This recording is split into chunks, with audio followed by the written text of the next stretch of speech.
qué es un marco de cualificaciones de manera general, más allá de cualquier país, y que es un habilitante normativo, y yo colocaría ahí entre paréntesis hasta condicionante, y ya vamos a ir entendiendo por qué. Y el primer llamado que quiero hacer a las empresas es, esto ya está vigente por norma, instituciones de formación, educación y empresas, sector productivo, sector económico, ya deben empezar a implementar esto, porque al hablar de un marco normativo, efectivamente digamos que se impone, y es importante que todo lo que hagamos más allá de eso, por ejemplo, como este marco de habilidades ESCO que nos acaba de plantear Harold, lo integremos dentro de esta normativa, de este marco nacional de cualificación. No puede quedar por fuera, es decir, es seguir usando todas esas estrategias, esos marcos que hay muchos más, aparte de este que nos compartió Harold, que es muy interesante, pero que todo, a partir de este momento con lo que les voy a socializar, ustedes tienen que quedar una gran tarea como empresa, como sectores productivos, sectores económicos, si hay aquí representantes de instituciones educativas, es empezar a manejar todo dentro del marco nacional de cualificaciones que tiene una normativa muy precisa. Bueno, Harold también empezó, obviamente,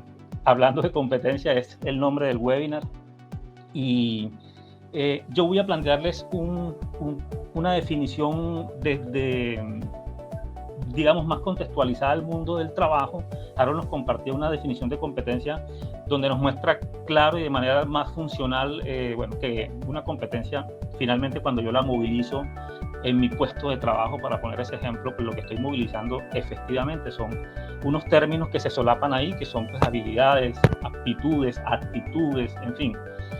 Pero además de eso, el marco de cualificaciones va más allá, y yo les planteo esta definición de competencia en el mundo del trabajo. Lo primero es que es un desempeño, ¿no? Y en términos de desempeño es que tenemos que entender de aquí en adelante todas las acciones de formación que vayamos a realizar en nuestras empresas, en nuestras instituciones, como desempeño. Pero que es un desempeño técnico, ¿cierto? Técnicamente identificado, ¿ya? A partir de un análisis científico del trabajo. Pilas, porque aquí estoy hablando de que primero es una metodología que hay que aplicar, y que es un análisis que se hace a través de una investigación científica, es decir, que tiene todo un objeto de estudio, que en este caso es el trabajo, y tiene una unidad de análisis o de información, que en este caso son los trabajadores, con una validez matemática, es decir, se aplica estadística para poder, digamos, estudiar grupos poblacionales de ese sector o de esa comunidad o de ese sector productivo que vamos a analizar, de tal forma que su valor en el trabajo se pueda generalizar a un segmento profesional en un territorio, es decir, un contexto. Ahí de pronto se me mochó un poquito la presentación y no logro leer en la parte de abajo, pero básicamente es y cómo lo desarrollamos e implementamos a través también de metodologías psicopedagoandragógicas, para enseguida englobar que aquí utilizamos técnicas pedagógicas, más allá de que la pedagogía es una ciencia que aborda temas de la infancia, pero también tiene componentes que seguimos aplicando en el mundo del trabajo, la pedagogía, y obviamente pues la andragogía. Entonces, por eso quise ahí colocar como ese término que engloba. Yo les planteo la primera pregunta, digamos, a nuestros oyentes, ahí la responden en la mente. En esta definición hay una palabra que sale bastante, ¿no? Que sale bastante, se repite, y es la palabra metodología. Porque para poder hacer este proceso de competencia se tienen que aplicar metodologías de análisis funcional y ocupacional. Se tienen que aplicar metodologías de diseño y desarrollo curricular. Se tienen que juntar ambas cosas. Y ya van a ver por qué con este marco de cualificaciones, casi que el marco de Colombia nos va a decir,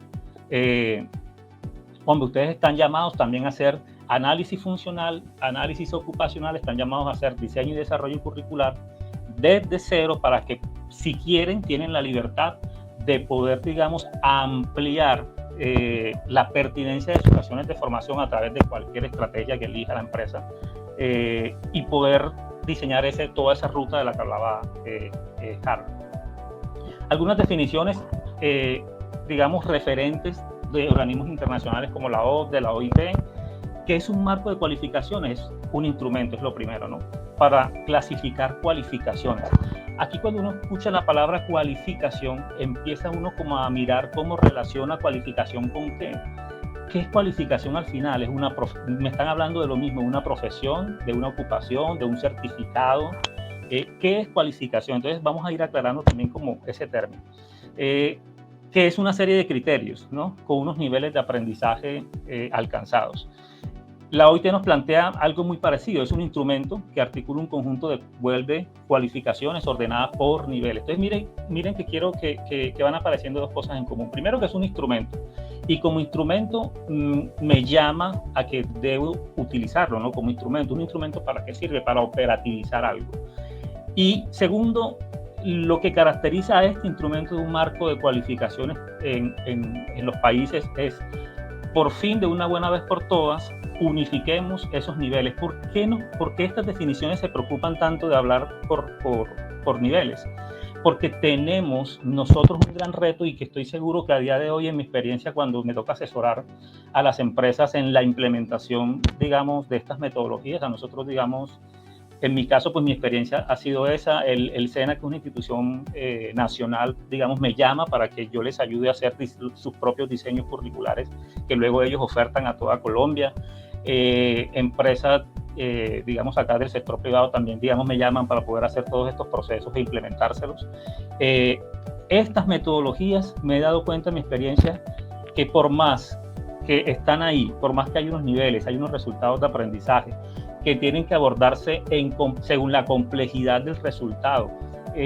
Los formadores, los líderes de recursos humanos, incluso en las instituciones educativas, nuestros mismos docentes, profesores, todos estos actores aún hoy, digamos, se enredan un poquito a la hora de tener claro, cuando yo redacto un resultado de aprendizaje con una estructura, realmente qué estoy redactando, realmente si la complejidad o el verbo que utilicé sí corresponde al nivel de complejidad, dependiendo en dónde estoy parado, si es un técnico laboral, si es un técnico profesional, si es una especialización. Entonces miren que ahí se va complejizando el tema, y lo que busca el marco de cualificación es empezar a ayudarnos a definir ese instrumento que nos ayuda a definir esos niveles de una manera más clara.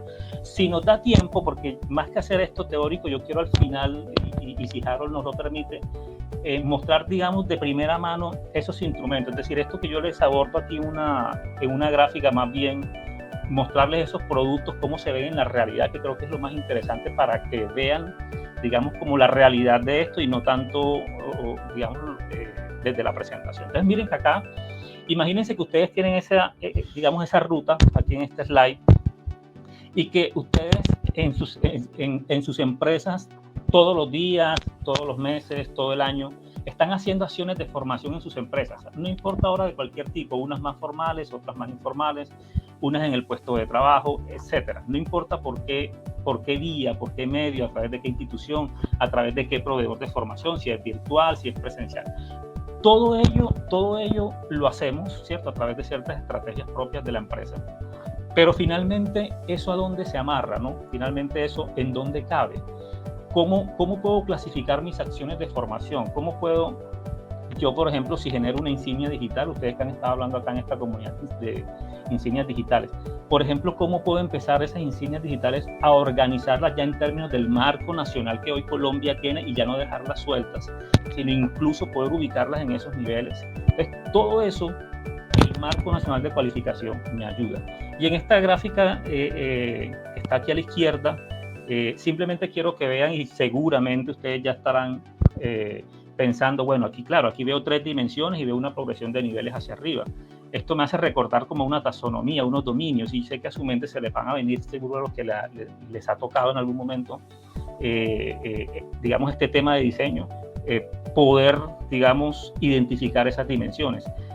Este es un primer gráfico que yo les puedo decir de manera muy simple, este es un marco de cualificación. Ese gráfico aquí a la izquierda lo que me dice es, dependiendo de qué tipo de dominio quiero trabajar, subiendo qué complejidad.